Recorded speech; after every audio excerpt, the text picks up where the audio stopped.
What if the thrill that rises around you every time you enter a room is not random?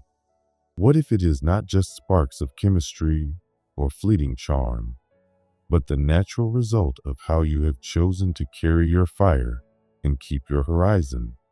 What if the glow in their eyes, the ease in their shoulders, the joy that follows you like weather is not coincidence at all, but the fruit of a covenant you have kept, a vow you have honored, a rhythm you have learned in secret between passion and purpose? Chosen one, the thrill they feel when you arrive is not a trick of charisma. It is not the accident of personality. It is alignment. Fire without a horizon wanders, burning everything without direction until it exhausts itself. A horizon without fire sits cold and lifeless, beautiful from afar but empty up close. But when fire marries horizon, when passion unites with direction, the result is more than excitement. It is safety, nourishment, steadiness, and awe that lingers. You are called to be this union. You are chosen to be the one who keeps flame and compass together, the one who ensures the thrill you bring is not just a spark, but a steady warmth that endures. You are a mariner of moments. You have studied the sky so well that even when the shoreline disappears, you can still find your way. You know how to sail by stars when others panic in the dark. You know how to tack against the crosswinds of mood without losing the cargo of truth. The deck beneath your feet stays steady because you know what ropes to loosen, what ropes to hold, and what songs to sing in storms. Your song is not for performance. It is cadence, and cadence is everything. Cadence tells hearts when to lift, when to hold, when to rest.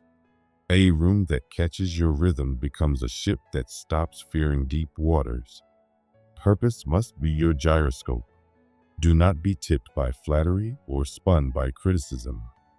Do not let applause inflate you or rejection collapse you. Your balance must be set in private, far from witnesses, tuned in the secret work that no one claps for, shaped by vows that cannot be traded for novelty, anchored by rest that refuses to apologize for existing. A gyroscope is not beautiful to the eye, but it keeps everything else from wobbling. This hidden stability is beauty because it saves energy, and the feminine feels this instantly. She feels the cost of being near you drop in real time. Suddenly, there is room for curiosity, for tenderness, for play that is not hurried or measured. Do not chase spectacles. Spectacles flare bright and vanish quickly. Build ecosystems instead. Ecosystems sustain. In your ecology, courage pollinates truth. Truth nourishes humor. Humor shades grief. Grief waters wisdom. And wisdom drops seeds back into courage. Nothing is wasted, not even silence. Disappointment becomes compost for discernment instead of fuel for drama. You rotate the crops of your attention, so no one field is stripped bare. The health of your presence is visible in how softly people speak when a story feels fragile, and how freely they laugh when a story grows strong. You guard this atmosphere with kindness, not control. You must learn the acoustics of endings. Many can begin beautifully, but few know how to land with grace. You lower the wheels in time for the runway to welcome you, not resist you. You flare gently so the landing is soft. You honor what was good before letting silence fall, so silence feels like completion instead of abandonment. This is why the next beginning borrows confidence from the memory of your ending. Confidence is like light. It makes everything look brighter, including you. Let your curiosity draw maps, not battles. Ask questions as ink, not knives. Mark harbors without claiming them. Mark dangers without labeling people as threats. Curiosity that orients is joy's passport. The body thrills in your presence because it knows, here, I will not get lost. Guard the temperature of your no, a cold, no bruises, a hot, no burns, but a warm, clear no heals. Spoken without theater, your no removes resentment and births relief. Relief matures into respect, and respect matures into desire that is no longer frantic but steady. Maturity makes tomorrow look like a welcome, not a risk. Remember the economics of aftermath. Every hour leaves a bill, either cleanup or gratitude. You craft hours that leave gratitude. You summarize moments not to control, but to give memory a handle. You bless thresholds so the next room inherits peace. You reset the chairs so the next conversation does not sit in your mess. Gratitude compounds overnight. That interest grows into anticipation, and anticipation that is ethical feels like joy. Design your absences as carefully as your entrances. Absence that inflates your price breeds anxiety. Absence that gathers provisions breeds trust. Step away to refill your storehouse with patience, with language softened and sharpened in silence, with wisdom shaped in solitude. Return not with invoices, but with bread. Bread persuades faster than speeches. The glow in faces when you arrive is not fascination, but relief. The deep relief of hunger being met. Let your speech apprentice under architecture. Build arches that carry conversations across divides without collapse. Open windows that let light into stale rooms. Set doors that lock from within so sovereignty is honored. After you speak, step back and see if the frame stands on its own. If it does, your words were true. If it sways, repair it without shame. Structures that can be serviced last longer than monuments that cannot be touched. Longevity is beautiful because it promises not to abandon those who trust it. Keep play as your theologian. Play interprets goodness without demanding certainty. Play lets wonder shout its questions, and lets fear sit quietly without eviction. Where play and wisdom live together, joy is no longer rare, it becomes ordinary. People relax into their own light. Their relaxation reflects back on you, and you shine without trying. Take counsel from the seasons. Spring teaches beginnings without pressure. Summer teaches fruit without arrogance. Autumn teaches gratitude by name. Winter teaches roots and the grammar of silence. Carry these lessons into spaces that have forgotten time. Remind excitement it does not need to burn to be real. Remind desire it does not need to hurry to be true. Remind truth it does not need to shout to be heard. Shoulders loosen under these reminders, and loosened shoulders make faces glow more than any glamour ever could. Resist the trap of self-importance. You are not the destination. You are the road. Smooth, marked roads are beloved not because they shine, but because they make travel possible. Travelers bless them without ceremony, simply because their journey becomes clear again. This is why the thrill greets you again and again. It is not hypnosis. It is gratitude from souls who have remembered how to move.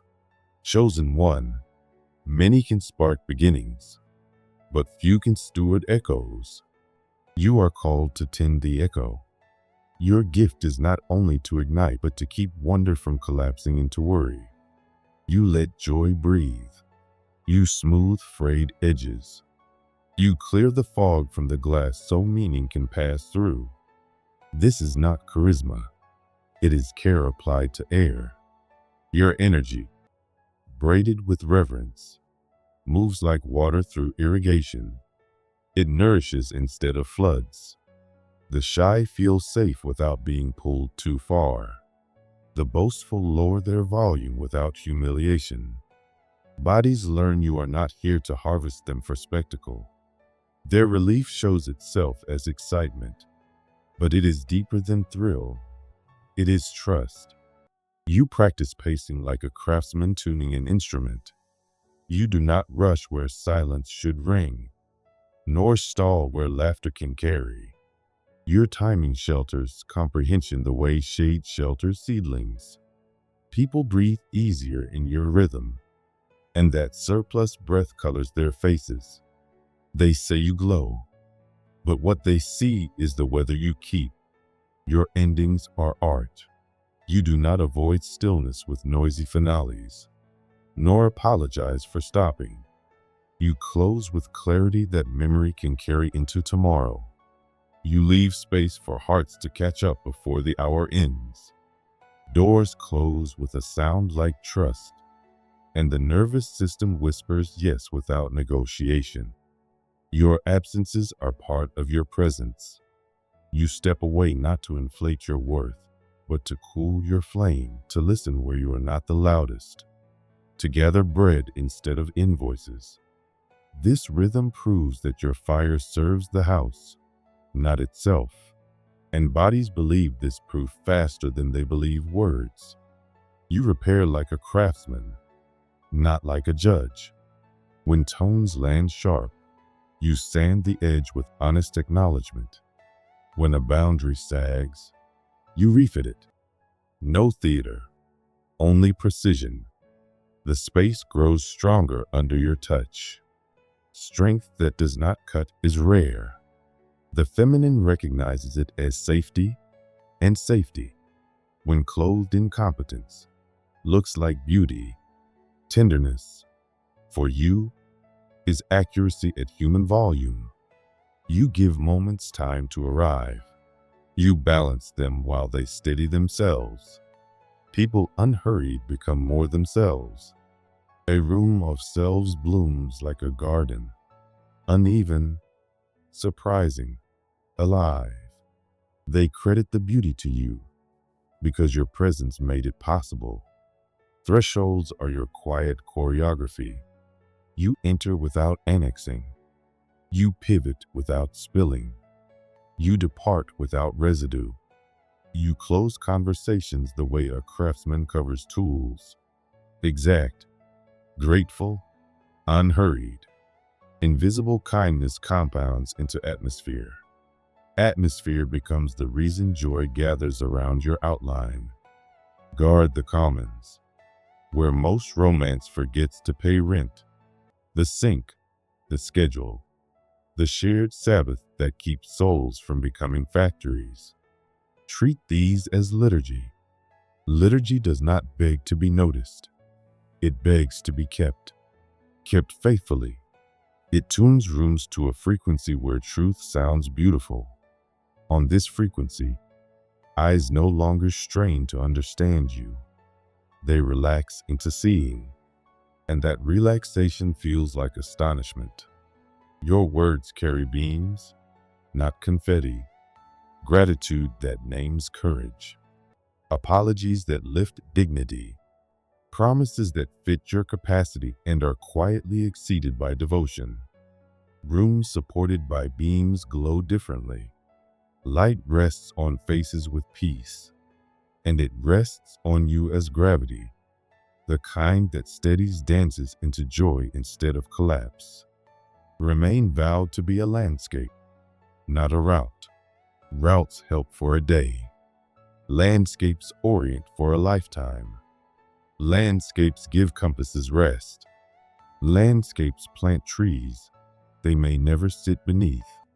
Mark dangerous edges without shaming the view, and walk last so others can move first. Landscapes outlast travelers, and travelers bless them, not because they glitter, but because they made life possible. Chosen one, Your brightness must be bound to time. Novelty excites. Nourishment endures. Reliability is not dull.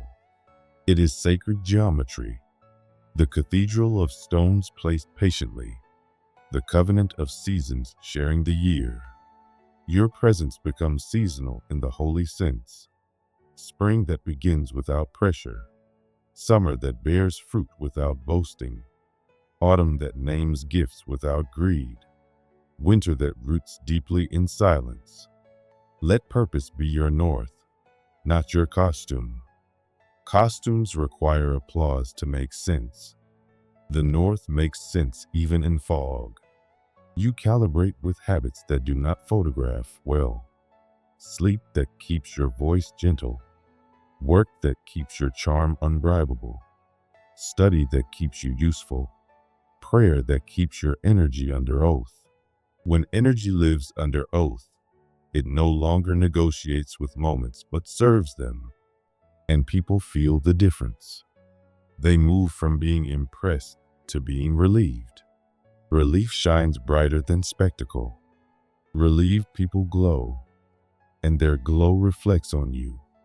Reflection becomes resemblance, and resemblance recalls origin, because most have forgotten what origin feels like. So continue, chosen one. Continue to weave and mend, to map and land, to compost silence into discernment, to build ecosystems instead of stages. Continue to guard thresholds, steward endings, protect commons, and hold absence as presence. Continue to walk as a landscape, to carry play as theology, to keep seasons as counsel. This is the apprenticeship of chosen ones, the curriculum of those whose presence renews joy without exhausting it. Do this, and every meeting with you will carry the same miracle: eagerness without fear, brightness without residue, closeness without debt, thrill that smiles because it knows it can stay.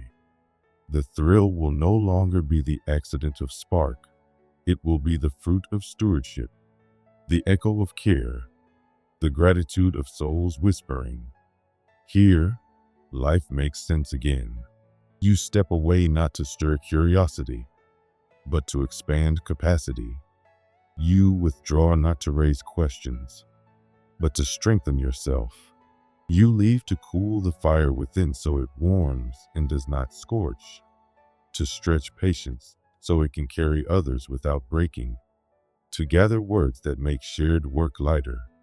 And when you return, you come back like the tide, never empty, always carrying shells, treasures, provisions shaped by silence and distance.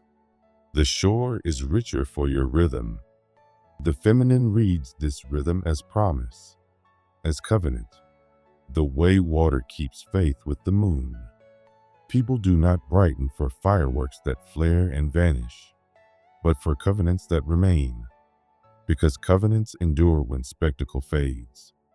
Your words build like structures that can be mended. Monuments may impress, but they cannot be repaired when broken. Homes, though humbler, are beloved because they can be fixed. You build with beams that can be examined without collapse, with windows that air out secrecy when it spoils the air. And when something proves weak, you replace it without shame. Every repair builds trust, and trust invites light. Light creates quiet joy, and quiet joy keeps thrill clean, free from residue. Play remains sacred in your hands. You keep it as serious theology. Sacred play lets laughter and reverence share the same pew. It refuses to make joy justify itself with productivity or demand grief disguise itself as a lesson. In your presence, fear lowers its voice. Hope raises its song. People grow younger around you, not naive, but unarmored. Tension lets go. Faces soften.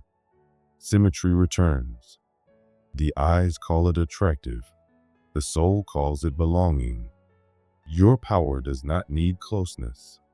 Power that dazzles only up close is theater. True power steadies from afar. You live by the ethics of small contacts. The hello that restores dignity. The smile that carries no invoice. The calm that slows a crowd before it tramples itself. You are not a magnet but a map. Maps tell the truth about cliffs without scorn, and about safe passages without promising perfect weather. When you enter a room, people feel oriented, as if a direction itself had walked in wearing skin. Your rituals are your lighthouse. You clean its lens before storms. You oil it on ordinary days, so that in nights of need the beam does not falter. Rituals are small oaths, leaving a conversation with enough air for another breath, beginning mornings with silence enough for conscience, scheduling rest as if gentleness were a public utility. Utilities may not dazzle, but they are beloved. Beloved is what thrill becomes when it grows strong enough to pay the bills. You remember the vow that first made you luminous, to be a place before you are a plan. Places welcome, orient, mend, and send. Plans build and budget, but when the place is cared for, the plan writes itself. This is what sets the chosen ones apart. They clear springs, repair steps, light lamps, give thanks when laughter returns. Each reappearance feels like sunrise, not because faces change, but because faith has been kept. You do not treat arrival as a stunt, but as a craft prepared long before the threshold, sustained long after the hour ends. Before you enter, your noise has been sifted, your pace has bargained with wisdom, your attention arrives prepaid. Shoulders lower when you come. You manage the temperature without touching the thermostat. This is not manipulation. It is responsible weather. You create a climate where choice breathes, where the future feels like road, not cliff. Your energy is tuned, not trumpeted. It moves like current through copper, steady and unseen, felt as reliability, not spectacle. The thrill you awaken is not sparks but recognition, the trust of reliable power. You master not only beginnings or middles, but the aftermath. You do not let intimacy dissolve into confusion. You arrange the aftermath, a pause that lets meaning breathe, a sentence that returns ownership, a summary that gives memory a handle. This hidden care is why people are glad to see you again. They do not have to clean yesterday to enjoy today. You listen with grammar. You notice commas where hurry flattens, periods where thoughts deserve dignity, question marks that invite courage without interrogation. Grammar becomes hospitality. A comma restores oxygen. A period returns agency. A question mark summons courage. Stories become legible under your listening, and faces soften. People call it beauty, but what they truly see is comprehension.